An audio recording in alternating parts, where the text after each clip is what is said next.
अनुराग ऋषि, जिनके यूट्यूब पर almost 2 million followers होने वाले हैं। ये एक मोटिवेशनल स्पीकर, ट्रेनर और एक physical and mental health coach हैं। कुछ साल पहले इन्होंने अपनी लाइफ में बहुत सारे फाइनेंशियल क्राइसिस देखे और उसी दौरान इन्होंने अपने पिताजी को भी खो दिया और उसके बाद में फिर ये सालों तक डिप्रेशन में रहे। लेकिन फिर उसके बाद में खुद को डिप्रेशन से बाहर निकाला और अब निकल पड़े हैं बाकी लोगों का डिप्रेशन ठीक करने के लिए। इस वीडियो में उन्होंने stress, anxiety, depression, mental health, physical health, इन सभी को लेकर कितने सिंपल एंड सटीक उपाय बताए हैं, आप सभी लोग जान करके हैरान रह जाएंगे। सो आइए दोस्तों, हम सभी लोग मिलकर स्वागत करते हैं अनुराग ऋषि सर का। अनुराग सर, आपका बहुत बहुत स्वागत है हमारे शो पर। कैसे हैं आप? बहुत शानदार जी, बहुत बहुत धन्यवाद। Thank you so much for having me here. और मैं जब यहाँ पर आ रहा था तो रास्ते में चित्रेश जी से काफ़ी बात हुई, तो मैं भी बहुत ज़्यादा एक्साइटेड था कि आज जो है दीपक दहिया जी से मुलाकात होनी है। आपके बारे में काफ़ी सुना था, काफ़ी चीज़ें जानने को मिली चित्रेश जी से, लेकिन पहली बार मुलाकात हुई, तो उसके लिए बहुत ज़्यादा एक्साइटेड हूँ। And thank you so much for having me here. Great sir, आपने कहा कि आप भी काफ़ी मेंटल हेल्थ इशू से जूझे हैं, डिप्रेशन वगैरह से। ये कितने टाइम पहले की बात है और क्या रीज़न थे और फिर कैसे आपने रिकवर किया? हाँ, ये कुछ ज़्यादा पुरानी बात नहीं है। हाँ। मतलब अगर मैं बात करूँ तो ये 7-8 साल पुरानी ही बात है। 7-8 साल। हाँ, कुछ ऐसा हुआ था कि बिज़नेस में भी जब आप कुछ काम कर रहे हो तो और आपको बहुत बड़ा लॉस हो जाए, कई बार वो लॉस भी हमारे कंट्रोल में नहीं होता, वो बिज़नेस का बहुत बड़ा लॉस। और उसके बाद फिर मुझे लगता है कि उससे भी ज़्यादा बड़ा जो लॉस था वो ये था कि आई लॉस्ट माई फादर। मैं उसको हैंडल नहीं कर पा रहा था, उस चीज़ को, मैं उसके लिए प्रिपेयर नहीं था। तो मैं उनके साथ बहुत ज़्यादा दिल से अटैच्ड था, इसलिए वो जो एक इंसिडेंस आया वो मुझे हिला गया पूरी तरह से। प्लस फाइनेंशियल लॉस, तो लगता था अब ज़िंदगी में शायद कुछ बचा नहीं ये है। दोनों चीज़ें एक साथ हुई थी? साथ हुई थी, लगभग साथ। तो वो जब मैं फाइनेंशियल लॉस के फेज में था, पहले वो फाइनेंशियल लॉस हुआ। ओके। फिर उसके बाद जो है ये फेज़ ज़िंदगी में आया, तो मुझे नहीं लगा था कि मैं इससे कभी रिकवर कर पाऊंगा। और मुझे लगता था कि शायद मैं अपनी ज़िंदगी को कहीं ना कहीं ख़त्म कर लूँगा मैं इससे, क्योंकि मेरे पास जीने की कोई वजह नहीं बची थी। मुझे लग नहीं रहा था कि जब आपके पास फाइनेंशियली बहुत ज़्यादा बर्डन हो ना, स्ट्रगल हो और आप डेट के अंदर आ गए हो, आपका काम सब खत्म हो गया हो, फिर आपको लगता है यार अब मैंने इतने साल लगा के, 8-10 साल लगा के एक चीज़ बिल्ड की है, अब मैं उस बिल्डिंग पे तो हूँ ही नहीं, वो बिल्डिंग के ग्राउंड फ्लोर पे भी नहीं हूँ, मैं बेसमेंट में चला गया हूँ। तो कई बार जो हमको अनकंफर्टेबल लग रहा होता है ना कि ये भगवान का क्या प्लान है मेरे, कहाँ भेज रहा है मुझे, वो शायद बिल्कुल सही प्लान होता है आपके लिए, क्योंकि वो आपकी चॉइस नहीं है, लेकिन वो जो ऊपर बैठा है वो उसकी बहुत सही चॉइस है आपको सही पटरी पर लाने के लिए। तो वो मुझे सही रास्ते पर उस जगह उन्होंने डाला ताकि मैं लोगों की लाइफ में ये वैल्यू ऐड कर सकूं। और उस डिप्रेशन से मैं बाहर निकला। बहुत सी मैंने कैसे और कितना टाइम लगा? मुझे देखो, हम किसी चीज़ को भी ना मेजर नहीं कर सकते हैं। जैसे कोई इंसान एक जिम में जाए, उससे पूछे कि ये बाइसेप्स बनाने में कितने दिन लगे, धीरे धीरे प्रॉपर प्रोसेस से बिल्ड हो रहा होता है। नहीं, फिर भी एक टाइम कह सकते हैं ना कि अब थोड़ा मैं ठीक महसूस कर रहा हूँ। नहीं देखो, मैं बिल्कुल भी ठीक फ्रैंकली बिल्कुल सच बताऊंगा, मैं बिल्कुल भी ठीक महसूस नहीं करता था। मैं जितना भी काम करने लग गया था, जो भी कुछ करने लग गया था, लेकिन मेरे अंदर वो स्ट्रेस और एंग्जाइटी लगातार बनी रहती थी। मैं एंग्जाइटी की गोली भी खाता रहता था, मतलब इतना मैं परेशान था। कई बार मुझे पैनिक अटैक्स आने लगते थे, मुझे हेल्थ एंग्जाइटी होती थी, किसी को बीमार देखता था मुझे लगता था मुझे भी ये बीमारी है।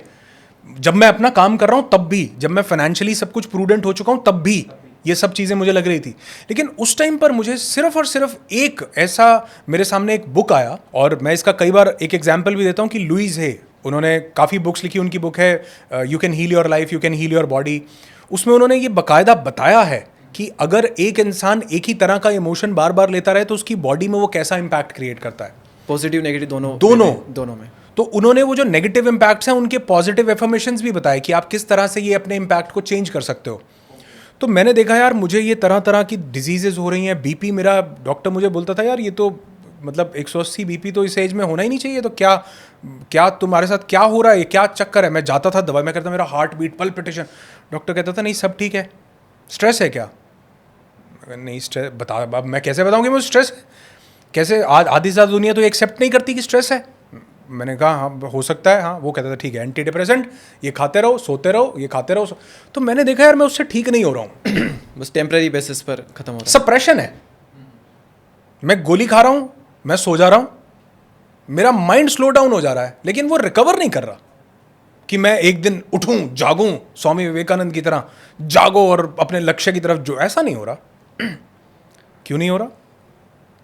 क्योंकि कहीं ना कहीं जो साइकोलॉजिकल इनर सबकॉन्शियस माइंड में चीज़ें पड़ी होती हैं, डीप लेवल पर हमारी मेमोरीज में जो चीज़ें घटनाएं पड़ी होती हैं, वो कॉन्शियस चीज़ों से नहीं बदलती, फीलिंग से नहीं बदलती। अगर मैं किसी को कह दूं कोई ड्रग एडिक्ट है, कोई सिगरेट शराब पीता है, मैं बोलूँ ये तो बहुत बुरा काम है, ये नहीं करना चाहिए। अरे मेरे से ज़्यादा बढ़िया काम तो गवर्नमेंट कर रही है, वो पैकेट के ऊपर छाप रही है मुकेश की फोटो। फिर पैकेट के ऊपर छापने के बाद भी इंसान क्यों खरीद रहा है?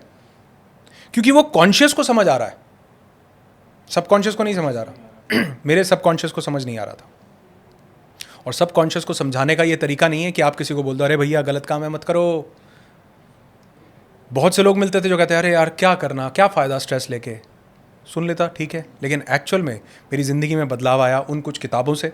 You can heal your life by Louise है, जिन्होंने बताया कि ये जो इमोशनल पैटर्न्स चल रहे हैं सबकॉन्शियस में, तो मेरी लाइफ में जो बदलाव आया वो उन कुछ बुक्स से आया। You can heal your life by Louise है, anatomy of an illness by Norman Cousins, placebo by doctor Joe Dispenza. जब मैंने इनको पढ़ना शुरू किया तो मुझे लगा यार ये लोग, ये डॉक्टर लुइस, ये जो लुइस हैं ये तो कैंसर पेशेंट हैं, ये रिकवर कर सकती हैं अपनी ज़िंदगी में। एनाटॉमी ऑफ एन इलनेस में मैंने नॉर्मन कजन को पढ़ा, यार ये बंदा तो यार जो इतनी भयंकर डिजीज से 36 पेन किलर्स, मैं तो फिर 8 एंटी डिप्रेसेंट, 36 पेन किलर्स, शरीर में इतना दर्द, मेरा तो दर्द है ही नहीं, मानसिक लेवल पर है सिर्फ, ये रिकवर कर सकता है। डॉक्टर जो डिस्पेंजा जिसकी रीढ़ की हड्डी टूट जाती है, रीढ़ की हड्डी के मणके टूट जाते हैं 8, वो रिकवर कर सकता है। और कैसे? सिर्फ अपनी सोच को बदल के, सिर्फ विजुअलाइजेशन से, सिर्फ अपने माइंड में घुस करके। मैंने कहा यार अगर ये कर सकते हैं तो मैं क्यों नहीं। मैंने गूगल ऑन किया, मैंने लिखा उस पर कि क्या कोई ऐसा इंसान है जो लाइफ थ्रेटनिंग डिजीजेस से बचाओ। 1 2 3 100 200 500 1000 लाखों लोग आ गए। मैंने कहा अगर ये बचे हैं तो ये क्या चांद से आए हैं? ये क्या प्लूटो पे रहते थे?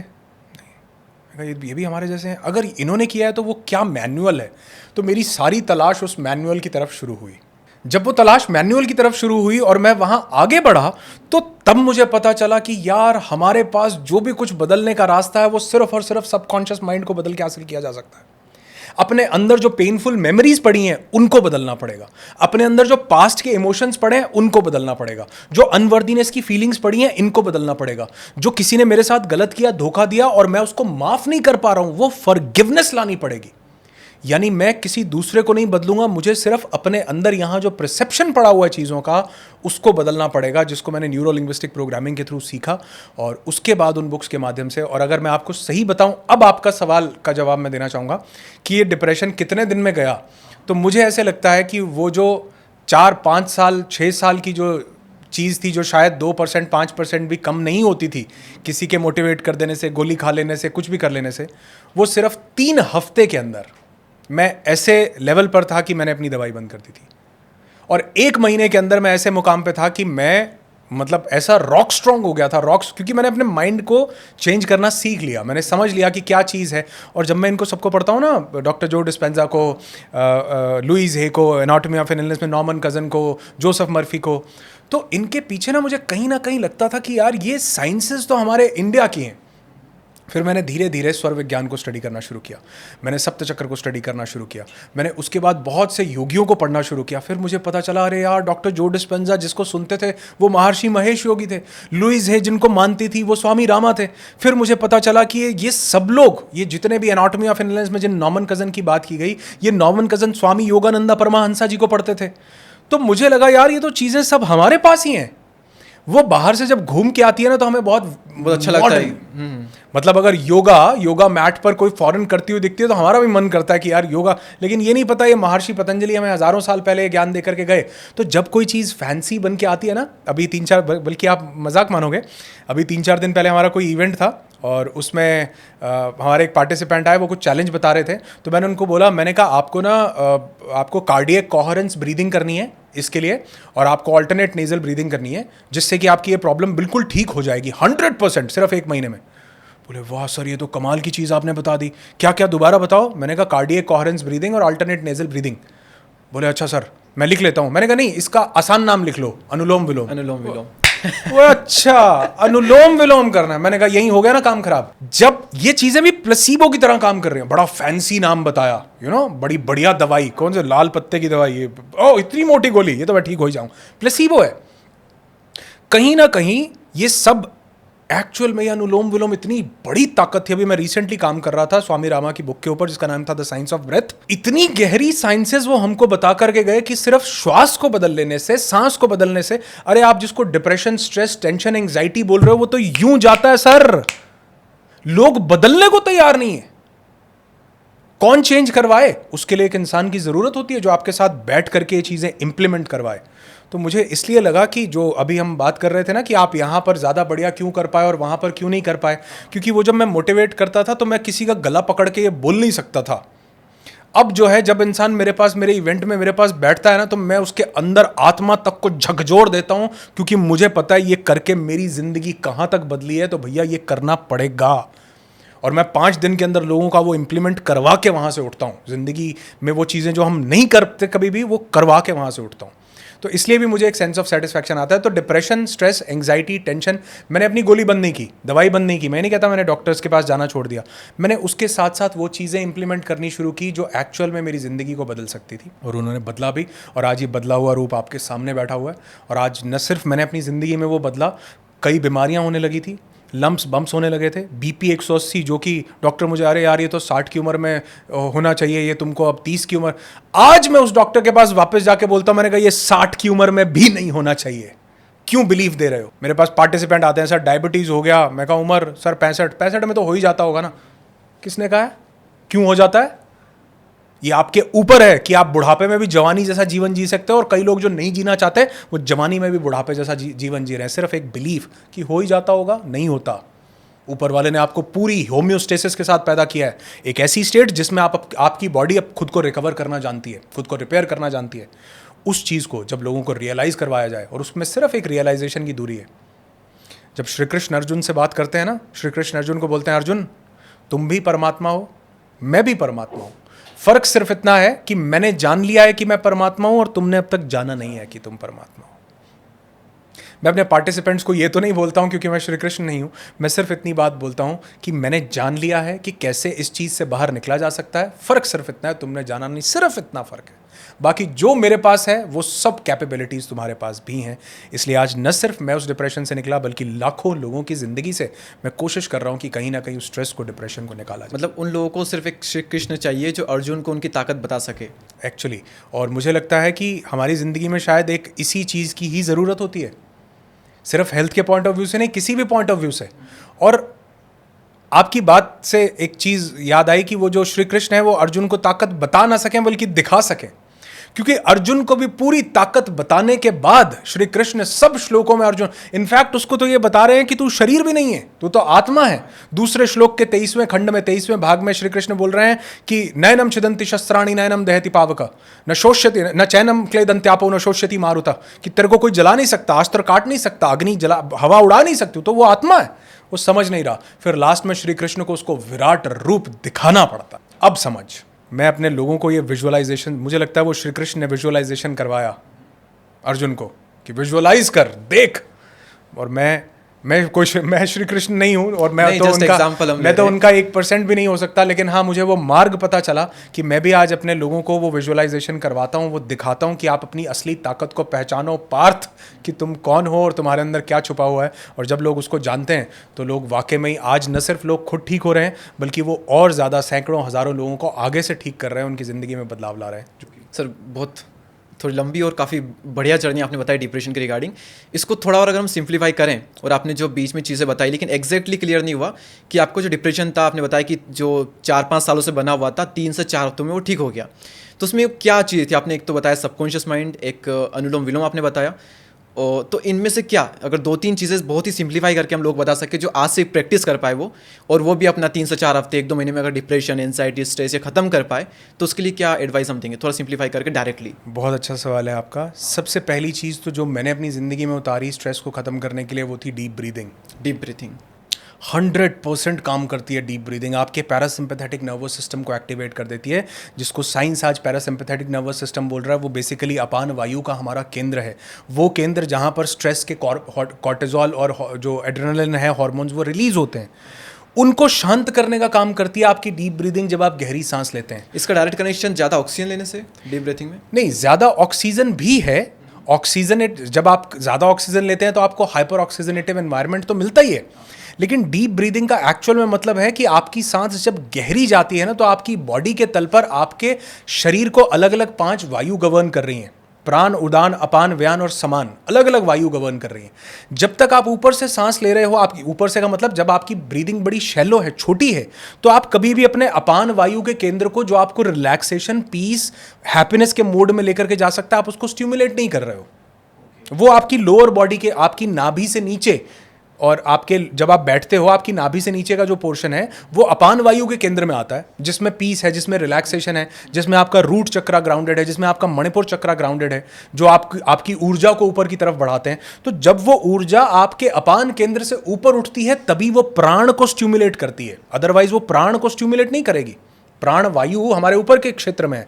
अब वो कब स्टिमुलेट करेगी? जब वो आपकी सांस बहुत ज्यादा गहरी जाएगी और अपान वायु का केंद्र टच होगा। अब वो अपान वायु का केंद्र टच नहीं हो रहा, हमारी सांस बहुत छोटी, बहुत शैलो जा रही है, तो मेरा सारा का सारा ऊपर का जो ध्यान है, मेरा सारा मेंटल स्टेट जो है, उसको मैं ऑल्टर नहीं कर पा रहा हूँ। तो जब भी हम डीप ब्रीदिंग करते हैं ना, तो वो हमारा जो अपान वायु का केंद्र है वो स्टिमुलेट होता है। अपान वायु कहाँ होता है? आंतों की बात कर रहे हैं या फिर आप पेट के जस्ट नीचे वाला एरिया? देखो, हमारे शरीर में 72,000 नाड़ियाँ हैं ये, लेकिन नाड़ियाँ वो नाड़ियाँ नहीं हैं जो ये वेन्स, हमको नसें जो हमको दिखती हैं जिनमें ब्लड फ्लो हो रहा है। ये वो नाड़ियाँ हैं जिनमें हमारी ऊर्जा फ्लो हो रही है, जिनमें हमारा प्राण फ्लो हो रहा है, जिनको देखा नहीं जा सकता। ये वो नाड़ियां हैं जिनमें से कुछ 3 प्रमुख नाड़ियां होती हैं, इड़ा, पिंगला और सुषुम्ना, जिनकी हम बात करते हैं, जिनको महसूस किया जा सकता है हमारे नॉस्ट्रल्स की ब्रीदिंग से। बाकी सबको हम ऐसे फिजिकल फॉर्म में महसूस नहीं कर सकते। ठीक उसी तरह जो ये वायु है, इसको भी हम क्योंकि ये कोई नर्व्स में फ्लो नहीं हो रही, तो ये हमारे शरीर के अलग, जैसे हमारी जो नाभि है, नाभि से नीचे का एरिया जो है वो अपान वायु का केंद्र है। ठीक इसी तरह हमारा जो ये चेस्ट से ऊपर का एरिया है, प्राण वायु का केंद्र है। तो हमारा ऐसे 5 वायु हमारे शरीर को अलग अलग जगह पर गवर्न कर रही हैं। और कई बार तो मैं मजाक में लोगों को बोलता हूँ, आप अगर कई बार हमारे यहाँ पर ना इस चीज़ को बोलते हैं धरन पड़ जाना, पेट में नाभि डिग जाना, नाभि डिग जाती है बिल्कुल नेवल सेंटर। कभी आपके यहाँ हुआ है, सुना है? सुना है, इसको हमारे यहाँ ड्यूटी बोलते हैं, ड्यूटी चढ़ना है। हाँ, ऐसा होता है। हर जगह पर अलग अलग चीज़ बोलते हैं। अब आप डॉक्टर के पास जाओगे, डॉक्टर देखो, मेडिकल साइंस ने जितनी तरक्की की है उससे मैं वो नहीं, लेकिन वो तो वो जो आपकी नसों में चल रहा है, जो हड्डी है, जो मांस है, जो मेद है, जो मज्जा है, वो उसके बारे में बात कर रहा है। लेकिन जो दिख ही नहीं रहा, जो एनर्जी फॉर्म में फ्लो हो रहा है, उसको हमारे वैदिक साइंसेज में हमारे एंसेस्टर्स जो थे वो बखूबी समझ कर गए। और ये जो नाभि डिग जाना होता है ना, जो यहाँ पर दर्द हो जाती है, इसको सिर्फ थोड़ा सा एंगल पे आप अपनी वायु को शरीर की बैलेंस कर लेते हो, उससे ये ठीक हो जाती है। लेकिन कितनी गोली दवाई खाते रहो, क्योंकि वो गोली दवाई उस प्राण को तो स्टिमुलेट नहीं कर रही है ना। वो तो आपकी ऑब्वियसली वो आपकी दर्द को ठीक करेगी, ऑब्वियसली वो आपके कहीं पर भी, लेकिन वो उसको उस जड़ से नहीं मिटाएगी। तो ऐसे ही ये 5 वायु का केंद्र है हमारा शरीर। तो अगर आप डीप ब्रीदिंग करते हो तो वो अपान वायु का एरिया स्टिमुलेट होता है। और मैं दावे से, लोग करते नहीं है, मैं दावे से कहता हूं कि अगर आप एक बार, कई लोग तो ये भी कमेंट कर देते हैं कि तुम्हें क्या पता, जब स्ट्रेस डिप्रेशन होता है तो ये भी नहीं होता है। ये तो करना पड़ेगा, करना तो पड़ेगा। इसीलिए मैं लोगों को बोलता हूँ कि भैया अगर नहीं होता तो मेरे पास आ जाओ, मैं करवाता हूँ कैसे नहीं होता है। क्योंकि जैसे मैंने खुद से कर लिया तो ये हर इंसान नहीं कर पाता, उनको चाहिए होता है कि कोई एक हैंड होल्डिंग, कोई सपोर्ट, कोई बताए, कोई कर, तो ये ज़रूर होता है। तो सबसे पहली चीज़ कि आपका स्ट्रेस, डिप्रेशन, टेंशन, मैं कहता हूँ ख़त्म हो सकता है अगर आप इस डीप ब्रीदिंग को अपनी ज़िंदगी में उतारते हो। और इस डीप ब्रीदिंग के बहुत अलग अलग मोड हैं, बॉक्स ब्रीदिंग है, आप अनुलोम विलोम कर सकते हो। और दूसरी चीज़, सबसे बड़ी चीज़ ये है जो मैंने भी अपनी ज़िंदगी में फॉलो की, और जितने भी लोग इन बड़ी बड़ी डिजीज़ से बाहर निकले, doctor Joe Dispenza, Norman cousin, Louis है, इन्होंने फॉलो की, वो थी विजुअलाइजेशंस। ये हम सेकंड स्टेप पर आ गए डीप ब्रीथिंग के बाद में, या फिर है ना उसके बाद में डीप ब्रीथिंग पे अगर सिंपल करें, आपने काफ़ी सारी चीज़ें बताई, लोगों को ना जितना सिंपल होगा ना उतना आसान कर देंगे हम। क्या सिर्फ अगर वो मॉर्निंग में जा करके खुले एनवायरनमेंट में, छत पर या फिर कहीं पर भी सिर्फ नॉर्मली डीप ब्रीथिंग करें, उनको तो प्राणायाम, अनुलोम विलोम सब छोड़ो, नॉर्मली डीप ब्रीथिंग करें, क्या उससे इफेक्ट पड़ेगा? सिर्फ 10 मिनट अपने साथ बैठ जाओ, आंखें बंद करके, और सांस गहरी लेनी है नाभि में। हाँ, पेट से सांस लो, पेट से सांस लो। हाँ। सांस बेसिकली डायाफ्राम, लंग्स में ही जाती है, लेकिन वो जितनी गहरी होगी सांस, उतनी आपके डायाफ्राम को एक्सपैंड करेगी, उतनी प्राण वायु, जिसको हम ऑक्सीजन नहीं बोलते हैं, ऑक्सीजन अलग है, प्राण वायु अलग है, वो प्राण वायु आपके शरीर में मिक्सअप हो पाएगी और आपको उस स्ट्रेस से बाहर निकाल। 10 मिनट बैठ जाओ, गहरी लंबी सांस लो, और आप देखोगे हमारी सांस 2 सेकंड में आ रही है, 2 सेकंड में जा रही है। गले से ही ले रहे हैं आज तक, यहाँ तक तो जा भी नहीं रही है, जा ही नहीं रही है, चेस्ट में भी नहीं जा रही वही नहीं जा है। रही लेकिन अगर आप एक सोते हुए बच्चे को, छोटे बच्चे को देखोगे ना, उसका पेट फूल रहा है, पेट से सांस ले रहा है, हम धीरे धीरे वो भूल जाते हैं। तो आपकी सांस पेट से चले, गहरी हो, 10 मिनट डीप ब्रीदिंग, टाइमर लगा के आप 1-2 सेकंड में जो इनहेल कर रहे हो वो इनहेल जो है वो कम से कम 4 से 5 सेकंड का होना चाहिए, 4 से 5 सेकंड का एक्सेल होना चाहिए। धीरे धीरे इसको आप 8 से 10 सेकंड तक लेकर के जाओ, यानी 10 सेकंड में आपने एक सांस ली, 10 सेकंड में आपने एक सांस छोड़ी, धीरे धीरे 10-15 दिन के बाद आपकी प्रैक्टिस हो जाएगी। तो आप देखोगे 20 सेकंड में एक सांस हुई, तो 1 मिनट में कितनी सांस हुई? 3। इसको कॉन्शियस ब्रीदिंग भी बोलते हैं। तो आपका पूरा ध्यान ब्रीदिंग पर है। आपका ध्यान एक समय में एक ही जगह पर हो सकता है, जैसे लाल रंग पर, जैसे हरे रंग पर, जैसे किसी एक चीज पर। तो जब आपने 10 मिनट तक अपने दिमाग को थॉटलेसनेस की स्टेट में रखा, तो ये भी आपके उन नेगेटिव विचारों को कम करने में काफी ज्यादा हेल्प करता है। तो डीप ब्रीदिंग एक जगह से नहीं बल्कि बहुत जगह से काम कर रही है। वो रियलाइजेशन हमें बहुत समय के बाद होता है, क्योंकि जब हम स्ट्रेस में होते हैं ना, फ्रैंकली सेइंग, हमें नहीं पता चल रहा होता कि आसान है। मैं आज बोलूँ ना कि आप इसको, आप यार तो ऐसे थोड़ा, मेरे एक वीडियो बनाया, कोई एक रील थी बहुत वायरल हुई, उसमें मैंने बोला कि डिप्रेशन इज अ चॉइस। इतने लोग ऑफेंड हुए, इतने ज्यादा। वो बिल्कुल ठीक है अपनी जगह, जो लोग ऑफेंड हुए बिल्कुल सही है, क्योंकि जब हम डिप्रेशन में होते हैं, या वो लोग जो किसी को डिप्रेशन से बाहर नहीं निकाल पा रहे होते, उनको लगता है यार ये कैसी चॉइस, गलत, पागल है, इसको क्या पता, इसने क्या देखा है, हमने तो साइकोलॉजी पढ़ी, हमने किताबें पढ़ी, हमने अरे भैया पढ़ने से तो गीता के पहले सार में ही सब क्लियर हो जाता है कि क्या साथ लेके आए थे और क्या लेके जाओगे, हैं सब यही। क्या उसके बाद भी जीवन बड़ा बढ़िया चलता है? जब तक कोई चीज को आप आत्मसात नहीं करते हो ना, अंदर नहीं उतार लेते हो, तब तक वो दूसरे लोगों की जिंदगी में इंपैक्ट नहीं ला सकती। तो लोग बोलते हैं कि सर ये बोलना बड़ा आसान है। मैं कहता हूं हाँ, आप ठीक कह रहे हो, क्योंकि अभी आपने इसको महसूस नहीं किया है।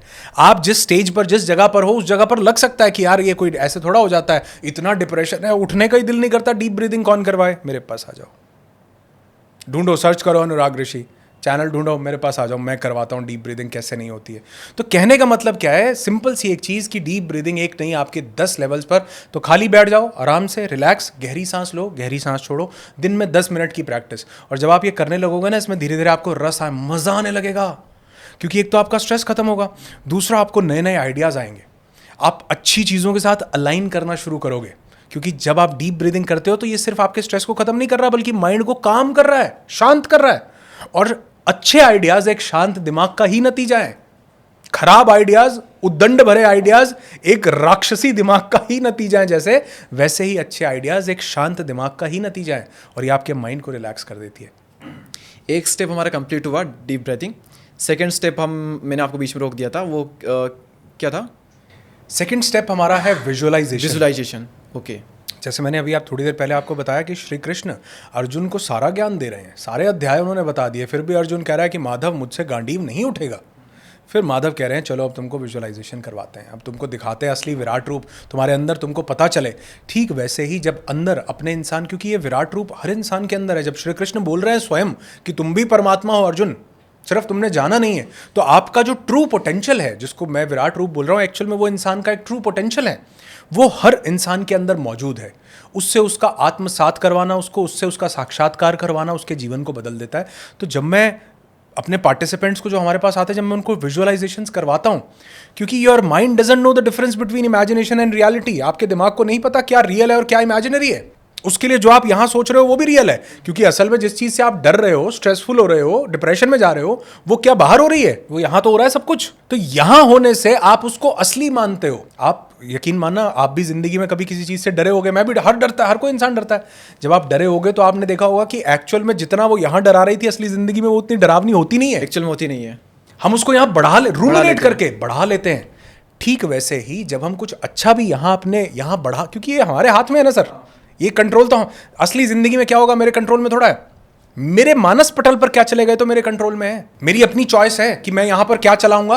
आप अगर नेगेटिव थॉट्स को रूमिनेट करते जा रहे हो, ये भी तो आपकी चॉइस है। आप चूज कर सकते थे कि नहीं, इस टाइम पर मुझे ग्रैटिट्यूड करना है, लेकिन नहीं। तो मैं कहता हूं कि अगर हम यहां पर एक विजुअलाइजेशन करनी शुरू कर दें, अपने अंदर विजुअल्स को देखना शुरू कर दें। किन विजुअल्स को? उनको जो मैं अपनी जिंदगी में चाहता हूं।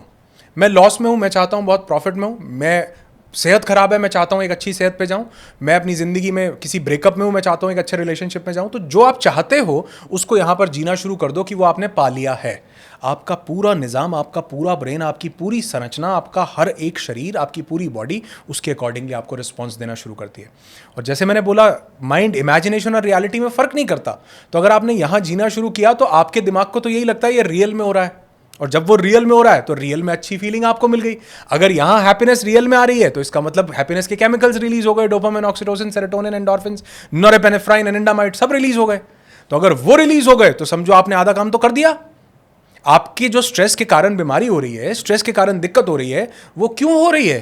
क्योंकि स्ट्रेस लेने से नेगेटिव हार्मोन्स रिलीज हो रहे हैं, कॉर्टिसोल रिलीज हो रहा है, एड्रेनलिन रश मिल रहा है।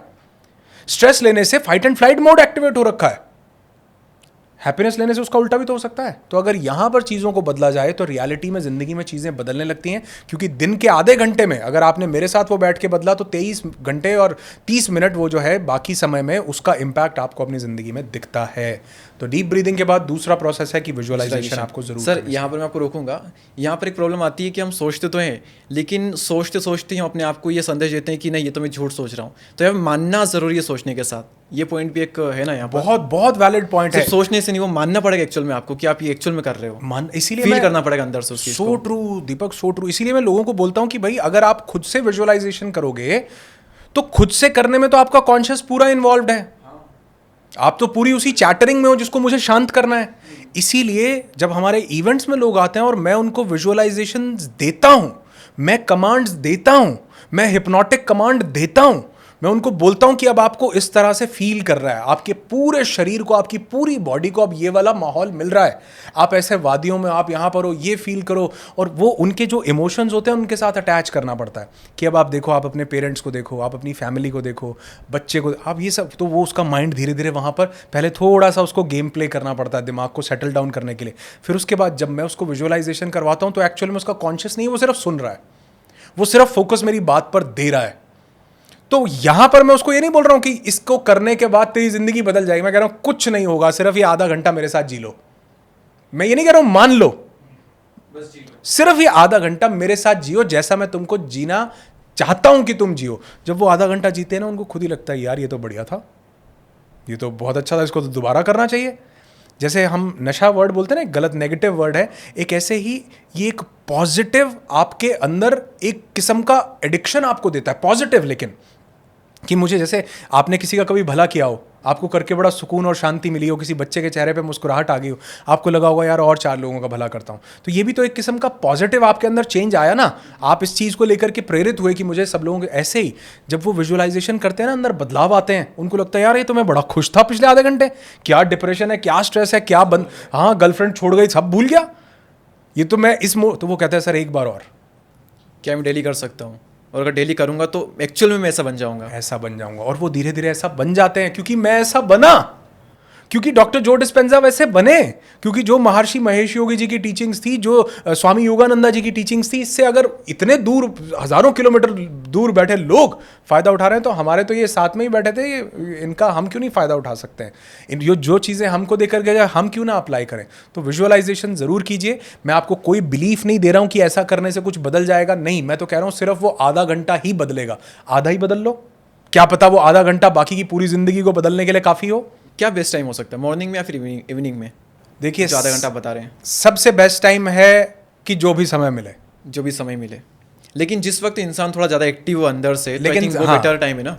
मैं अक्सर लोग, क्योंकि ये बहुत से लोगों का कॉमन क्वेश्चन आता है कि कौन सा सबसे बेटर टाइम होता है, तो मैं सबसे पहले तो उसको ये बोल देता हूँ कि जो समय में, क्योंकि मुझे पता है कि ये कल को बहाना बनाएगा जी, सुबह तो मैं उठ नहीं पाया, रात को तो मैं जल्दी सो जाता हूँ, मेरे तो नींद नहीं आती है, और अगर मैं विजुअलाइजेशन में, तो मैं पहले उसको ये बोलता हूँ जो समय। लेकिन फिर भी अगर आप पूछना चाहते हो तो सबसे बेस्ट टाइम होता है सुबह उठने के बाद और रात को सोने से पहले, क्योंकि ये वो समय है जब आपके प्राण जागृत हो, प्राण आपके अंदर लगातार फ्लो कर रहे हैं। लेकिन जब आप सुबह उठते हो ना, तो आपके प्राण, आपके यहाँ पर एक चक्र है जिसको मणिपुर चक्र बोला गया, उस मणिपुर चक्र में पूरी रात आपके प्राण केंद्रित हो जाते हैं और सुबह उठने के साथ वो प्राण जागृत होते हैं और पूरे शरीर में फ्लो करते हैं, 5 वायु के थ्रू, प्राण अपान समान व्यान उदान के थ्रू फ्लो करते हैं। ये सबसे बेहतरीन समय है जब आपके सबकॉन्शियस का द्वार खुला होता है और आप अपने डीप सबकॉन्शियस को ये चीजें भेज सकते हो। सुबह उठते ही सबसे पहला काम विजुअलाइजेशन, रात को सोने से पहले सबसे आखिरी काम विजुअलाइजेशन।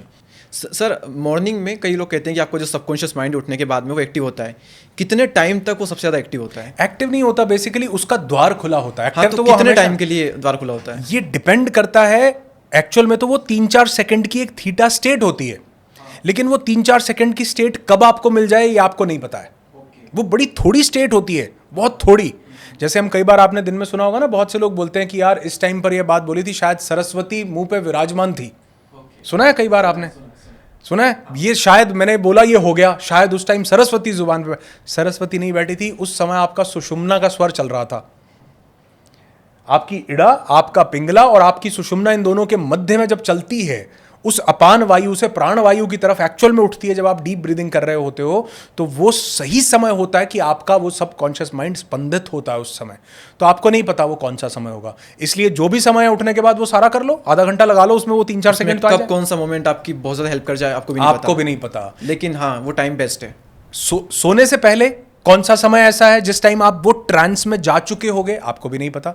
इससे लेकिन अगर आप वो खुद से विजुअलाइज कर रहे होगे ना कि मैं सोच रहा हूं, तो वो आपके सबकॉन्शियस माइंड को प्रभावित नहीं करेगा, बल्कि वो आपको एक ल्यूसिड ड्रीमिंग की स्टेट में ले जाएगा, जिसमें आप माइंड के तल पर, गहरे तल पर रिलैक्स नहीं हो पाए, क्योंकि आपका तो माइंड एक्टिव है सोचने में, विजुअलाइज, अच्छा अब मैं यहां जा रहा हूं, अब मैं पहाड़ों में घूम रहा हूं, बहुत बढ़िया, अब मैंने आपका तो पूरा माइंड चल रहा है पिक्चर बनाने में। आपके माइंड को पिक्चर नहीं बनानी, आपके माइंड को उस पिक्चर को फॉलो करना है। तो इसलिए किसी का बनाया हुआ शानदार विजुअलाइजेशन जिसमें हिप्नोटिक कमांड्स हों, जो आपको स्टेट में लेकर के जाए, आपको माइंड को बहुत ज़्यादा रिलैक्स। आपकी वीडियोज़ हैं इस टॉपिक पर डेडिकेटेड यूट्यूब पर? इस टॉपिक पर डेडिकेटेड वीडियो शायद एक आधी कोई वीडियो हो, लेकिन ये क्योंकि वीडियो के फॉर्मेट से अगर मैं किसी को समझाऊंगा तो किसी को समझ में आएगा नहीं, जब तक मैं उनको वो चीज़ें साथ बिठाकर रोज़ 3-4 घंटे तक प्रैक्टिस नहीं करवा दूं। इसलिए ये सब चीज़ें मैं लोगों के साथ अपने इवेंट्स में शेयर करता हूं। हमारे इवेंट्स होते हैं मेंटल डिटॉक्स, जो कि 2.5-3 घंटे का एक इवेंट, ऑनलाइन या ऑफलाइन? ऑनलाइन भी होते हैं, ऑफलाइन भी होते हैं, okay. दोनों होते हैं। लेकिन जो हमारा ऑफलाइन इवेंट होता है, जो साल में सिर्फ हम एक ही करते हैं, और वहाँ पर कुछ चुनिंदा, कुछ सिलेक्टेड पार्टिसिपेंट्स को मैं अपने साथ वादियों में, पहाड़ों की रानी पर, खूबसूरत बादलों के बीच में 4 दिन तक अपने साथ बंद रखता हूँ, कि जहाँ पर हम शानदार विजुअलाइजेशंस करें, जहाँ पर हम शानदार तरीके से अपनी माइंड की प्रोग्रामिंग्स को करें, थीटा की स्टेट में जाएँ, डीपर लेवल पर जाएँ, स्वर विज्ञान को जाने क्या है, और अपने सब कॉन्शियस की प्रोग्रामिंग करके वहाँ से निकलें। तो वो हमारा एक सेशन होता है हील योर सोल के नाम से, जो कि 2, 3, 4, 5 सितंबर को, इस 2, 3, 4, 5 सितंबर को हो रहा है। और अगर आपका कोई भी, मतलब आपकी ऑडियंस अगर वहाँ पर ज़रूर आना चाहे तो बहुत बहुत उनका स्वागत है, लेकिन उनको एक छोटा सा फॉर्म फिल करना होता है, क्योंकि कुछ क्राइटेरियाज होते हैं कि हम हर एक इंसान को वहाँ नहीं लेकर के जा सकते हैं। तो अगर वो चाहेंगे, तो अगर आप चाहेंगे तो वो फॉर्म जो है डिस्क्रिप्शन में दे दीजिएगा, मैं दे दूंगा। वो चाहेंगे तो वो वहाँ पर उसको ज्वाइन कर सकते हैं। ये इवेंट ऑफलाइन होगा या ऑनलाइन? ऑफलाइन होगा। ऑफलाइन मैंने बताया पहाड़ों में जाना, पहाड़ों में, हिमालय की गोद में, वहाँ उत्तराखंड, बहुत शानदार, बहुत बढ़िया जगह, ऐसी जगह जहाँ की वाइब्रेशंस भी बहुत जगह हाई हो। लेकिन हाँ, बहुत से लोग उस ऑफलाइन इवेंट में नहीं आ पाते, और हमारे लिए भी लिमिटेशन होती है। तो हमारा एक ऑनलाइन इवेंट भी होता है जिसका नाम है मेंटल डिटॉक्स। और मैं चाहूँगा कि, क्योंकि ऑनलाइन होता है तो किसी भी जगह से कोई भी इंसान इसको आकर के ज्वाइन कर सकता है। तो अगर आप चाहते हैं तो आपकी ऑडियंस के, वैसे ये प्रोग्राम पेड होता है, लेकिन आपकी ऑडियंस के लिए मैं ये प्रोग्राम चाहूँगा कि बिना किसी कॉस्ट के हम लोग रख दें। और इसका फॉर्म अगर आप को ठीक लगे तो आप डिस्क्रिप्शन में दे देना। आप लोग इस फॉर्म को फिल कीजिए। ज़िंदगी में किसी तरह का स्ट्रेस, डिप्रेशन, एंग्जाइटी, किसी तरह का हेल्थ चैलेंज अगर आप फेस कर रहे हो, उसको ठीक करने की सारी चाबी आपके दिमाग में छुपी हुई है, और उसका मैनुअल, उसका ब्लूप्रिंट इस 2.5-3 घंटे के अंदर मैं आपको देना चाहूँगा। और आपकी ज़िंदगी में वो विजुअलाइजेशन जो वाकई आपके थीटा के स्टेट को ट्रिगर कर सके, आपके डीप ब्रीदिंग के साथ आपके माइंड के अंदर उतर सके, आपके हर एक वायु के केंद्र को स्पंदित कर सके, वो सब आपके साथ इस इवेंट में शेयर करूंगा, मेंटल डिटॉक्स। उसका लिंक आपको इस वीडियो के डिस्क्रिप्शन में मिल जाएगा, जरूर चेक कीजिए और बिताइए मेरे साथ 2.5-3 घंटे। और मैं ऑनलाइन सर कितने टाइम में होते रहते हैं, या ये जो आपके इवेंट है मेंटल डिटॉक्स? ये हमारे वीक में 2 इवेंट्स होते हैं जी। वीक में 2 होते हैं, एक संडे को होता है और एक वेडनेसडे को, मतलब होते रहते हैं एवरी संडे। मैंने अपना टाइम डेडिकेटेडली इन इवेंट्स के लिए रखा हुआ। और ये आई थिंक मॉर्निंग का टाइम होता है, फिर इवनिंग संडे को मेरे ख्याल 11 या 11:30 डिपेंडिंग अपॉन कि मैं किस टाइम फ्री हो जा रहा हूँ। और वेडनेसडे को कई बार 7 बजे भी होता है, कई बार 8 बजे भी होता है। वो जब होता है उसका लिंक हम उसका इवनिंग ओके, क्योंकि वर्किंग डे है। हाँ। तो मुझे लगता है कि शाम को सब लोग फ्री होते हैं, तो उस टाइम पर लोगों से बात की जाए। और संडे को मॉर्निंग में कंफर्टेबल होता है 10, 11, 12, 1 बजे, तो हम तब इसको कर लेते हैं। फर्स्ट स्टेप थी कि deep breathing, second visualisation, third step या फिर 2 इनफ है? नहीं, थर्ड स्टेप बहुत ज़्यादा ज़रूरी है, और ये सबसे ज़रूरी स्टेप्स में से एक है। ये तीनों चीज़ें, जैसे डॉक्टर हमको दवाई देते हैं और वो बोलते हैं सुबह, दोपहर, शाम, ऐसे 3 स्टेप्स में ये भी चीज़ कवर होती है। और ये कोई अलग अलग नहीं है, आप सबको एक साथ में भी कर सकते हो। क्योंकि डीप ब्रीथिंग के साथ भी तो आप विजुअलाइजेशन कर सकते हो ना। डीप ब्रीदिंग के साथ ही करना होता है। हम अपने पार्टिसिपेंट्स को जब विजुअलाइजेशन करवाते हैं तो पहले डीप ब्रीदिंग की स्टेट में ही ले जाते हैं, क्योंकि जब तक आपके माइंड की जो स्टेट है, जो आप बीटा के लेवल पर हाई बीटा में हो, जब तक वो लोअर बीटा और अल्फा में नहीं जाओगे, तब तक विजुअलाइजेशन का फायदा नहीं है। करते रहो कितनी भी, आपके सबकॉन्शियस में नहीं उतरी तो फिर तो वो ज्ञान ही हो गया ना, कॉन्शियसली बताने वाला। तो इसलिए वो डीप ब्रीदिंग बहुत ज़रूरी है, विजुअलाइजेशन। और तीसरी चीज़ है ग्रैटिट्यूड, शुक्र करना। क्योंकि एक इंसान जो ज़िंदगी में समझ रहा है कि मैं बहुत ज़्यादा स्ट्रेस में हूँ, डिप्रेशन में हूँ, मेरे साथ बहुत बुरा हो रखा है, किसी को सुसाइडल थॉट्स आ रहे हैं, कोई कैसे सोच रहा है, उसका सोचने का कारण ये जानते हैं क्या है? क्योंकि उसका पूरा फोकस ज़िंदगी से क्या चला गया इस चीज़ पर है। लेकिन अगर उसका फोकस इस पे आ जाए कि ज़िंदगी में क्या क्या है, क्या ज़िंदगी से सब कुछ चला गया? अगर किसी का ब्रेकअप हुआ, क्या ज़िंदगी से सब कुछ चला गया? अगर किसी की ज़िंदगी से पैसे गए, क्या ज़िंदगी से सब कुछ चला गया? अगर कोई एक आधे अंग में, बॉडी के किसी पार्ट में कोई चैलेंज आ गया, क्या जिंदगी से सब कुछ चला गया? अगर जिंदगी में से कोई एक इंसान चला गया, क्या जिंदगी में से सब चला गया, सब चले गए? यानी इस सारे फेज में कहीं ना कहीं सिर्फ एक चीज जा रही है और हम अपनी पूरी जिंदगी को खत्म कर दे रहे हैं, उसके लिए दांव पर लगा रहे हैं। तो हमारा ध्यान जिंदगी से क्या चला गया उस पर है। अगर ध्यान इस पर आ जाए कि जिंदगी में क्या क्या है, तो आपके मेंटल जो प्रोजेक्शंस आपने क्रिएट कर रखे हैं वो बदलने लगते हैं। इसलिए ग्रैटिट्यूड। और जब मैंने पहली बार ये सुना, जैसे हो सकता है इस वीडियो को सुनने के बाद बहुत, अरे यार ये मैं पीछे जब पॉडकास्ट में जाते हैं ना तो कई लोग वो रील्स बना बना के डालते हैं और वो उससे, क्योंकि वो जो रील देखने वाली ऑडियंस है 15 सेकंड 20 सेकंड 25 सेकंड की, उसको पता नहीं कि किस कॉन्टेक्स्ट में आपने क्या बात की है। तो एक ग्रैटिट्यूड का वीडियो था, रील थी, उस पर किसी का कॉमेंट आया हुआ, अरे भैया जब कोई इतने स्ट्रेस में होता है तो ग्रैटिट्यूड क्या घड़ियाल करेगा, उसको क्या पता चलेगा कि क्या ग्रैटिट्यूड और कैसे। बिल्कुल ठीक कह रहे हो। मेरे पास जब कोई ऐसा व्यक्ति आता है ना, अगर कोई मुझे आके बोलता है कि सर मैंने देख लिया आपके वीडियो से कि मैं ठीक हो सकता हूं, मैंने कहा यू आर एब्सोल्युटली राइट। और कोई आके बोलता है सर मेरा कुछ नहीं हो सकता, you are absolutely right. If you think you can, you are right. If you think you can't, you are also right. क्योंकि मैं आपके दिमाग के अंदर नहीं घुस सकता हूं। आपका अपना बिलीफ आपके लिए काम करता है। और आपका बिलीफ कहां से आता है? आपके अंदर से, आपके मन मस्तिष्क से, आपके अपने अहंकार से, आपकी अपनी बुद्धि से, आपकी अपनी चेतना से। और अगर आपकी चेतना में ये चीज, मैं सिर्फ ये डालने का प्रयास करता हूं लोगों की चेतना में, मैं उनके अंदर बिल्कुल नहीं बैठता हूं, मैं सिर्फ उनकी चेतना में डालने का प्रयास करता हूं कि तुम अपने आप को बदल सकते हो, जो मैं विजुअलाइजेशन में यहां दिखा रहा हूं। और यही मैं ग्रैटिट्यूड के बारे में बोलता हूं। अगर जो लोग बोलते हैं ना कि होते नहीं, यू आर राइट, कोई बात नहीं, कोई बात नहीं। लेकिन अगर कोई कहता है सर कैसे करना है, मैं कहता अब आओ, ये बदलेगा दुनिया को और खुद को भी। कैसे करना है सर? मैं कहता हूँ अब आओ, कैसे करना है लिखो, एक नोटबुक लो, पेन लो, पेंसिल लो और लिखो तुम्हारी ज़िंदगी में क्या क्या अच्छा है। क्या आज सुबह उठ गए? शुक्र करो, क्योंकि लाखों लोग तो नहीं उठ पाए, चले गए। क्या तुम्हारे पास 2 आंखें हैं? शुक्र करो, नहीं कर। लेकिन ये खाली लिखन, अब लोग क्यों गलत, पता है क्यों लोगों की ज़िंदगी में क्यों नहीं वैल्यू ऐड हो रही इससे? लोग ना इसको समझते हैं कि ये जो सामने बैठा है पॉडकास्ट में आके, ये तो है मास्टर जी, और मास्टर जी का काम है टास्क देना और हमारा काम है टास्क ना करना। पहली बात तो लोगों को लगता ही नहीं है कि ये मेरे फायदे की चीज़ है, क्योंकि जब तक कोई 20-50 हज़ार कहीं खर्चो नहीं ना, तब तक लगता है अरे हाँ ठीक है, आप पॉडकास्ट का ज़माना है, बोलते जाओ भैया, बहुत आते हैं बोलते हैं, ठीक है, सुनते जाओ भैया, बहुत आते हैं सुनते जाओ। पहली बात तो ये कोई टास्क नहीं है। ये आपके अंदर से आपको जब तक नहीं लगेगा कि हाँ मैं इस चीज़ के लिए ग्रेटफुल हूँ। किसी एक इंसान ने बोला कि यार मेरे को ये बहुत बड़ा चैलेंज है, मेरा पूरा ध्यान इस पर रहता है। मैंने कहा ज़िंदगी में कुछ अच्छा है? बोला हाँ। मैंने कहा अपना पूरा ध्यान उस पर ले जाओ। देखो कहता, मैंने कहा सबसे अच्छा क्या है? बोला सर मेरी ना एक छोटी सी बेटी है। मैंने कहा आंखें बंद करो और बेटी के बारे में सोचना शुरू करो। 2-3 मिनट उसने विजुअलाइज़ किया। वो बोला हाँ सर सोच रहा हूँ। मैंने कहा सोचो, अगर आप इस सारी चीज़ से बाहर निकलो और अपनी बेटी के लिए कुछ अच्छा क्रिएट करने लगो, वो भविष्य में अच्छे कॉलेज में पढ़ रही है, अच्छे। कहता हाँ सर बहुत अच्छा लगा। मैंने कहा चीज़ें बदली ना? कहता हाँ बदली सर। मैंने कहा कैसे? कहता क्योंकि मैं वो रियल फीलिंग को लेके आया। तो ग्रैटिट्यूड कोई टास्क नहीं है, फील करो कि किस किस चीज़ के लिए आप ग्रेटफुल हो। सुबह उठ गए, हाँ यार मुझे तो लगता है कि बहुत बढ़िया, मैं ग्रेटफुल हूँ। क्या आपकी ज़िंदगी में कुछ अच्छा हो रहा है? हाँ। आपकी ज़िंदगी में सेहत अच्छी है? हाँ। क्या क्या है?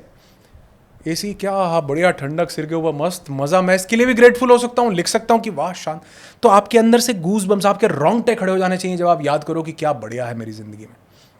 और ऐसा एक नहीं, सैकड़ों हज़ारों चीज़ें आपको मिल जाएंगी लिखने के लिए। और जब आपका ध्यान हरे रंग पे था, हरा ही दिखाई दे रहा था, जब ब्लैक पे जाएगा ब्लैक ही दिखाई देगा। ठीक उसी तरह जब ग्रैटिट्यूड पे जाएगा तो जिंदगी में क्या क्या है वही दिखाई देगा। वो एक चीज जो जिंदगी से चली गई वो ज्यादा दिन तक परेशान नहीं कर सकती।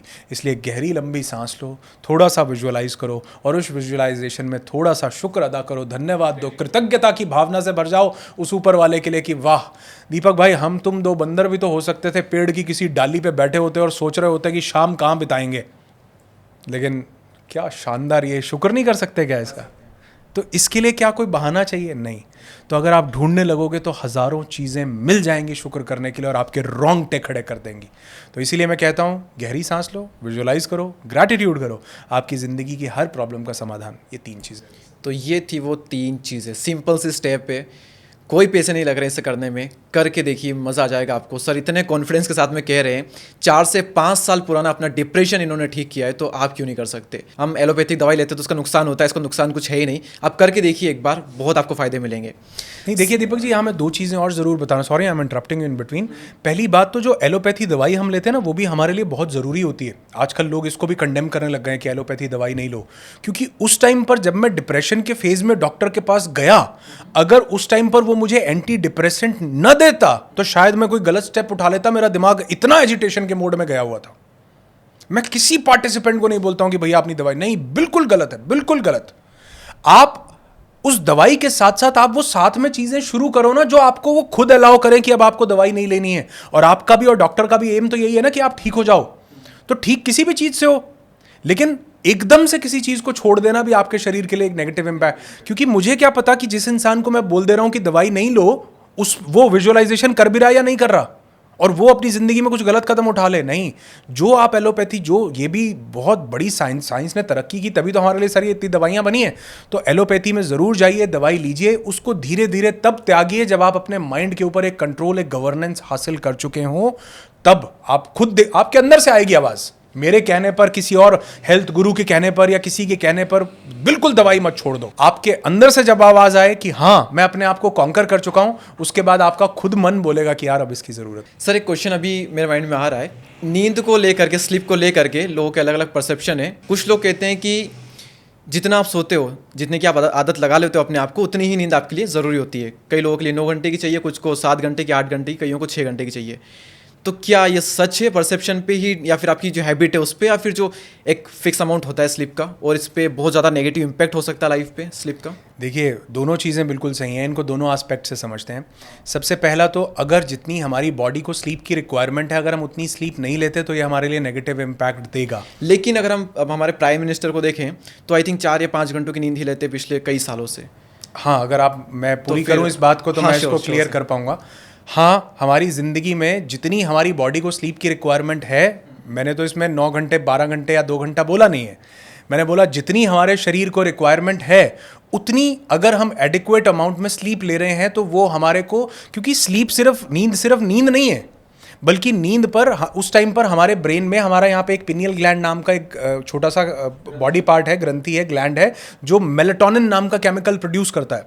अब लोगों को लगता है मेलाटोनिन नींद लाने के लिए रिस्पॉन्सिबल है। अरे नहीं, मेलाटोनिन एक बहुत पावरफुल एंटीऑक्सीडेंट भी है।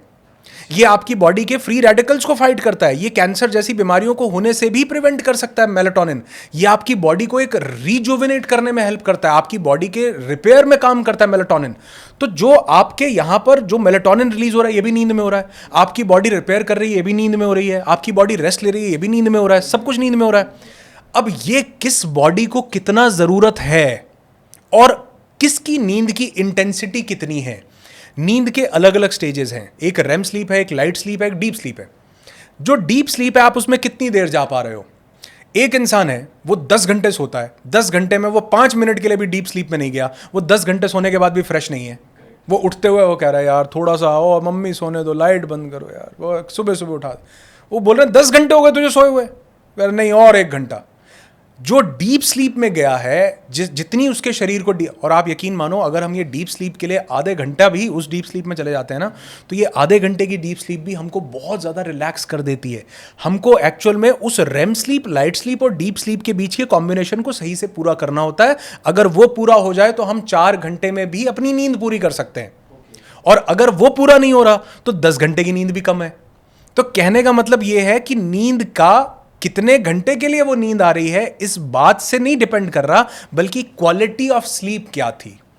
ओके तो ये भी एक मिथ है, लोग कहते हैं कि डीप स्लीप इंपॉर्टेंट है, ठीक है इंपॉर्टेंट है, लेकिन जो पूरा फेज है आपकी स्लीप का वो सारा डीप नहीं होता है, उसमें सिर्फ एक स्लॉट ही चाहिए होता है आपको एक्चुअल में। एक स्लॉट चाहिए होता है, क्योंकि अगर आप टोटल हर टाइम उस डीप स्लीप में गए ना, तो ये भी आपकी बॉडी के अंदर एक नेगेटिव इफेक्ट देने का काम करता है। आपकी बॉडी में वो जो स्लीप की स्टेट है, जो सपने की स्टेट है, वो स्टेट भी आती है, वो भी आपकी बॉडी के लिए जरूरी कंट्रोल है। में ही नहीं है हमारे, वो आपके कंट्रोल में, वो जरूरी है, जरूरी भी है। वो अगर नहीं होगी तो आपके दिन के बड़े सारे ऐसे टास्क होते हैं जिनको आपको वेंट आउट करने के लिए वो स्टेज लगती है। आपकी लाइट स्लीप बहुत जरूरी है ताकि वो आपके डीप स्लीप का एक पैटर्न जो है प्रिपेयर कर सके आपकी। तो ये सब स्लीप्स बहुत ज्यादा जरूरी है सर। अब हमको लग रहा है कि नहीं 10 घंटे की, कहीं किसी को लग रहा है 10 घंटे की नींद बहुत बढ़िया है, और कोई कह रहा है कि 4 घंटे में मैं, आपने प्राइम मिनिस्टर जी का नाम लिया, वो 3-4 घंटे की नींद सब पूरी कर लेते। तो इट ऑल डिपेंड्स कि आप उस सारे पैटर्न का कॉम्बिनेशन सही से बना पा रहे हो या नहीं बना पा रहे हो। तो ये बहुत ज़्यादा मायने रखता है। तो आप डीप स्लीप लें और एक भले कम स्लीप लेकिन उसमें डीप का अगर स्लॉट है तो आपकी नींद कंप्लीट हो जाएगी। हाँ, लेकिन इसमें ऑडियंस का सबसे पहला सवाल आएगा, भैया डीप स्लीप कैसे लें? तो ये सारा का सारा डिपेंड करता है कि आपकी वो नींद पूरी हो रही, मतलब आपके शरीर को जितनी चाहिए, किसी को 3 घंटे में भी पूरी हो सकती है और किसी की 10 घंटे में भी पूरी नहीं हो सकती। और मैं प्रैक्टिकली आपको बताऊं कि मैं भी वो 4 घंटे से ज़्यादा नींद नहीं लेता हूँ। अच्छा, मतलब मैक्सिमम जब मतलब काम होता है या कुछ ऐसा होता है तो 4 घंटे में वो नींद पूरी हो जाती है। लेकिन कई बार ऐसा होता है कि जब ज़्यादा सोने का मन होता है तो वो 8 घंटे भी सो लेता हूँ। लेकिन जनरली मैं देखूं कि मेरी जो नींद की जो क्वालिटी स्लीप है वो 3 से 4 से 5 घंटे के अंदर बिल्कुल पूरी हो जाती है। उसके बाद ये अभी भी आज मैं आपके साथ पॉडकास्ट कर रहा हूँ तो मैं रात सिर्फ 4 घंटे ही सो के आया हूँ, और ये कल रात नहीं, ये पिछले बहुत दिनों का ये स्केड्यूल है। और ऐसा नहीं हो रहा कि मेरे लिए वो नींद की कमी हो रही है, अब मैं थकूंगा, अब मैं सो जाऊंगा, नहीं, रात को 12 बजे तक भी हवन करेंगे, भजन करेंगे, चलता रहेगा। क्यों? क्योंकि वो जो नींद की क्वालिटी है वो बहुत ज़्यादा बेहतर हो रखी है, जिसके कारण वो कम टाइम में भी वो तीनों चारों स्लीप का कॉम्बिनेशन ऐसा बनता है कि नींद बढ़िया पूरी हो जाती है। पर सर एज का भी तो हो सकता है फैक्टर शायद, कि आपकी एज थोड़ी ज़्यादा हो, हमारी एज कम हो। अब मैं भी देखा जाए तो 11-12 बजे के आसपास को सोया था, 3:30-4 बजे उठा, लेकिन मुझे तो स्लीपी फील हो रहा है। आपको स्लीपी हाँ, फील? मेरे को नींद चाहिए होती है। तो इस एज में ये एज का फैक्टर नहीं है। इनफैक्ट ये तो जिसकी एज 80-90 कोई क्रॉस कर गया है उसको थोड़ा सा ये हो सकता है, स्लीपीनेस का इशू हो सकता है।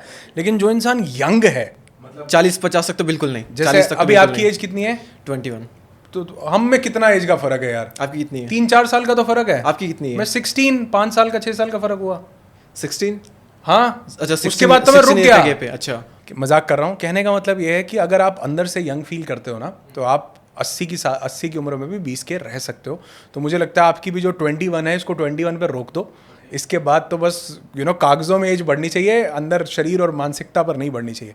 तो कहने का मतलब ये है कि आपकी जो नींद की क्वालिटी है ना, वो क्वालिटी कहीं ना कहीं ये जो आपको स्लीपीनेस का भाव है ये दे रही है, वो थकान दे रही है। तो उस क्वालिटी को इम्प्रूव करना होगा। लेकिन अगर सडनली मैं 8 घंटे की नींद डेली ले रहा हूँ और आपने बताया वो मैंने कर भी लिया और सडनली मैं 5 घंटे की नींद लेने लग गया, तो क्या पहले दिन से इफेक्ट पड़ेगा? देखो, कोई भी चीज़, पहले तो ना ये मिथ है, हमको ये ब्रेक करनी पड़ेगी। सडनली कुछ भी नहीं होता इस दुनिया, मतलब ये हमारे पूर्वज बोलते थे जल्दी का काम शैतान का।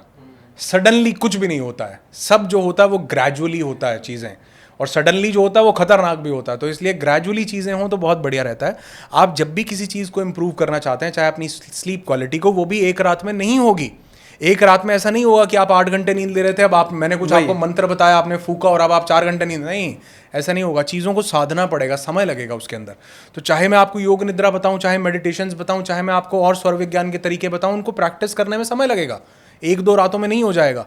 तो इसीलिए कई बार लोग हमारे साथ जब 5-6 दिन के प्रोग्राम में जुड़ते हैं ना, वो बोलते हैं सर ये जो हम 5-6 दिन में हमने बड़ा चेंज अनुभव किया। मैंने कहा जो चेंज अनुभव किया है इसको 21 दिन तक लगातार प्रैक्टिस करते रहना, नहीं तो ये फिर तुम खो दोगे जो चेंज तुमने अनुभव किया है। तो इसलिए चीज़ें हैबिट में धीरे धीरे बैठने से आती हैं। तो आप भी, मैं ये बोलूँगा कि आप उसको भी जो थोड़ा सा है, जो चीज़ें डीप स्लीप में हमको ले जाने में हेल्प करती हैं, उनको एक रूटीन में प्रैक्टिस अपनी बनाओ, ताकि वो चीज़ें जो है लॉन्ग टर्म में आपको बेनिफिट दे सकें। ओके, इसके लिए आपके चैनल पे वीडियोस है? हाँ, मेरे चैनल पर 1-2 वीडियोस हैं डीप स्लीप के ऊपर। डीप स्लीप पर नहीं है, लेकिन क्वालिटी ऑफ स्लीप, हाँ, कैसे कर सकते हैं, उस पर वीडियोस हैं। और बाकायदा इस पर हमने बहुत सारे, मैंने लोगों के साथ फ्री इवेंट्स भी किए, ऑफलाइन भी किए, ऑनलाइन भी किए। मतलब मैंने जगह जगह पर जाकर बहुत सारी संस्थाओं के साथ मैंने स्लीप के ऊपर बहुत सारे इवेंट्स किए, खुद से पैसे खर्च किए, खुद से अपने उससे फ्री इवेंट्स किए, ताकि लोगों के लिए ये एक क्योंकि ये ना सिर्फ नींद, जिसको हमने नींद समझा है, ये ऊपर वाले की बनाई हुई एक बड़ी पावरफुल रचना है जिसमें हमारा शरीर रिपेयर करता है, जिसमें हमारी बॉडी जो है एक ऐसे मैकेनिज्म में जाती है कि वो हीलिंग को एक्टिवेट करती है। हमारे ब्रेन के बहुत सारे टिश्यूज़ जो हैं वो जो है बड़े एक्टिव तरीके से काम करने लगते हैं अगर हम सही नींद ले रहे हैं तो बेसिकली अगर थोड़ा सा एक इंसान अपनी नींद को समझ जाए ना तो वो अपनी जो जागती हुई जिंदगी है उसको बहुत बेहतर कर सकता है। वही, क्योंकि नींद का बहुत बड़ा फैक्टर होता है, बहुत बड़ा फैक्टर, बहुत बड़ा फैक्टर होता बहुत है। बड़ा। कुछ लोग के परसेप्शन क्या है वो हमें बताते हैं, हम उनको फॉलो करते हैं और फंस जाते हैं कई बार।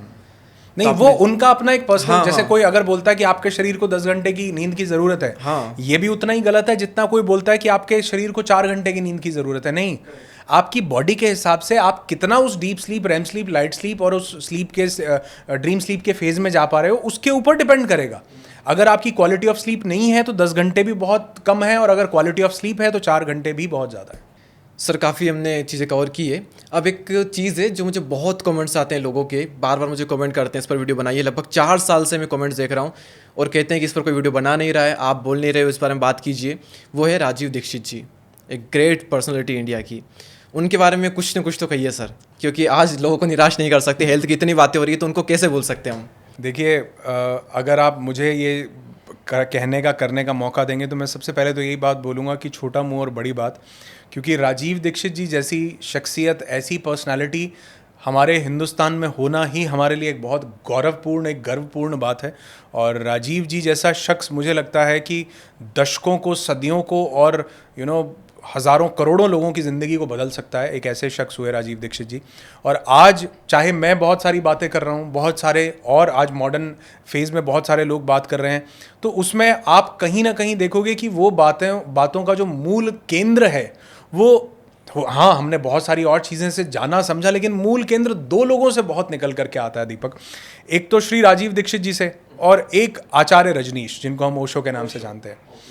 तो इन 2 लोगों से बहुत ज़्यादा ज्ञान की गंगा बही है हर एक फील्ड में, हमारे चेतना के स्तर पर, हमारे सेहत के स्तर पर। तो मुझे लगता है कि ये वो, हाँ, अगर कोई ये बताता ना हो कि नहीं भैया मैं जो है इनको नहीं, या मानता ना हो प्रत्यक्ष रूप से, लेकिन हर एक इंसान इन 2 लोगों से कहीं ना कहीं प्रभावित ज़रूर रहा है अपनी ज़िंदगी में, चाहे वो हेल्थ की जर्नी हो या अपनी स्पिरिचुअलिटी की, या ज़िंदगी में किसी भी तरह का मोटिवेशन, कोई भी आप काम कर रहे हो, इनको आपने ज़रूर से ज़रूर सुना होगा, इनको इग्नोर नहीं किया जा सकता।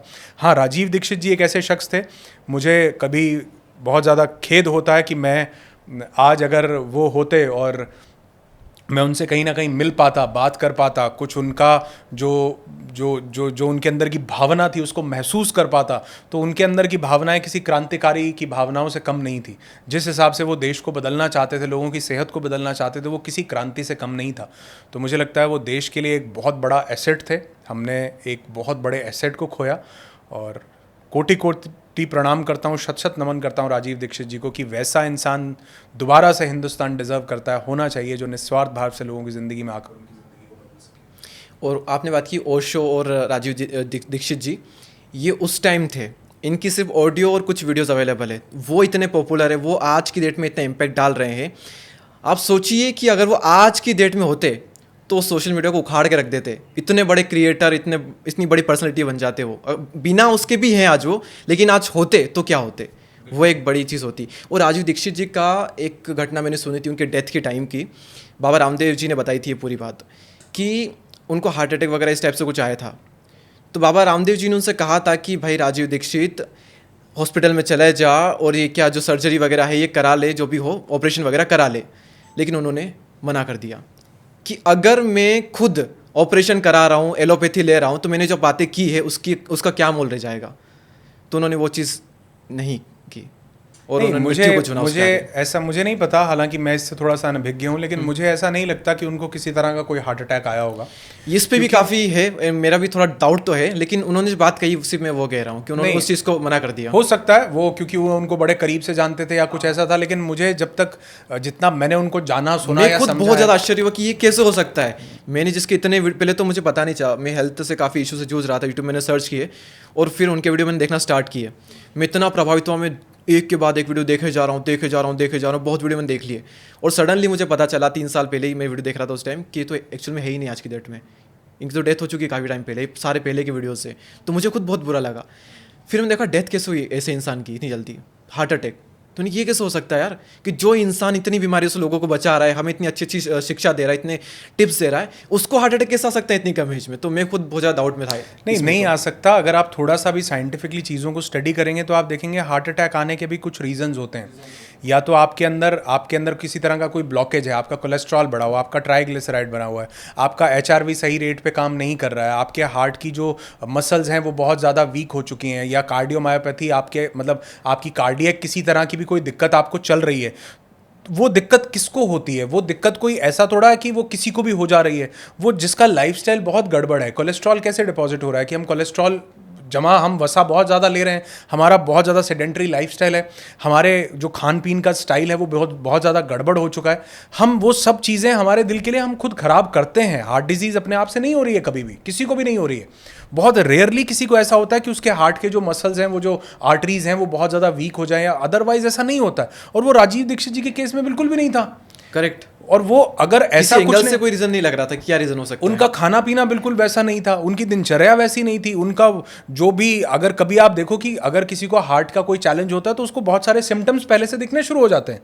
किसी तरह का कोई सिम्टम नहीं था। तो ये भी अपने आप में एक मिस्ट्री है। अब ये मुझे नहीं पता कि ये क्या है, लेकिन हाँ ज़रूर ऐसा ज़रूर है कि उस शख्स को कोई ऐसी दिक्कत हो नहीं सकती थी, होनी नहीं चाहिए भी नहीं थी, और जिसने लाखों लोगों की ज़िंदगी को बदला। मुझे लगता है कि वो शायद अपना वो जो कार्य था, वो किसी भी कारण से इस दुनिया से गए हों, लेकिन वो अपना कार्य थोड़ा सा अधूरा छोड़ करके गए। और मुझे लगता है कि हमारे आपके जैसे लोगों को इस कार्य को अपने ऊपर लेना पड़ेगा, लोगों तक पहुंचाना पड़ेगा, और लोगों की ज़िंदगी में बदलाव लाना पड़ेगा।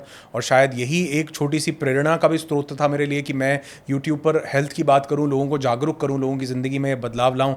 कहीं ना कहीं राजीव दीक्षित जी एक बहुत बड़ा प्रेरणा स्रोत रहे, शुरू से लेकर के अब तक मेरे लिए भी। तो कोटि कोटि नमन है जी राजीव दीक्षित जी को। बहुत बहुत मैं कभी ये चीज़ मिस करता हूँ कि काश वो आज होते और मैं उनसे मिल पाता। लेकिन कहीं ना कहीं कभी कभी विजुअलाइजेशन में मैं उनकी उस महान आत्मा के ज़रूर दर्शन करता हूँ और उनको ना हाथ जोड़कर नमन करता हूँ कि जो कार्य उन्होंने अधूरा छोड़ा था, शायद मुझे वो एक छोटा सा मौका मिला है कि मैं उसको आगे बढ़ा सकूँ। स्वदेशी की जो क्रांति थी, पतंजलि से पहले वो ले आए थे इंडिया में, बहुत बड़ी क्रांति थी वो स्वदेशी की। और देश का दुर्भाग्य तो सबसे बड़ा ये है कि उनका पोस्टमार्टम नहीं हुआ। अब इसके आगे बोलूँगा तो विवाद हो जाएगा, पर वो एक सबसे, पोस्टमार्टम होता तो काफ़ी चीज़ें पता चल सकती थी, पर वही नहीं हुआ। सबसे बड़ी दुविधा तो वो थी। सर बहुत बातें हो गई, और सच कहूँ तो मेरे आधे क्वेश्चन भी कवर नहीं हुए हैं, लेकिन फ्यूचर में हम फिर से एक पॉडकास्ट करेंगे। हमारा शायद आज मिलना पहली बार हुआ है, फर्स्ट टाइम हमारी फ़ोन पे एक दो बार बात हुई, चित्रेश जी ने ही करवाई, लेकिन मिलना हमारा पहली बार हुआ है। लेकिन जब भी आपके बारे में बात हुई तो इतने अच्छे विचार, जो इतनी सब अच्छी चीज़ें आपके बारे में जो शेयर की चित्रेश जी ने, तो मन था कि कभी ज़रूर मुलाकात होगी, लेकिन आज होनी थी और आज हुई। So thank you so much for having me here. मिलके बहुत अच्छा लगा, और उम्मीद करता हूँ आगे भी ऐसे मिलते रहेंगे और बढ़िया सेशंस हम इसी तरह से कुछ आपकी ऑडियंस तक पहुंचाते रहेंगे। Thank you so very much. और जिन जिन वीडियोस की हमने बात की, और जो सर का मेंटल डिटॉक्स का जो सेशन होते हैं, सभी की लिंक आपको डिस्क्रिप्शन में मिल जाएगी। सो इस पॉडकास्ट में इतना ही, मिलते हैं नेक्स्ट पॉडकास्ट में। तब तक के लिए जय हिंद, जय Bharat, thank you so much.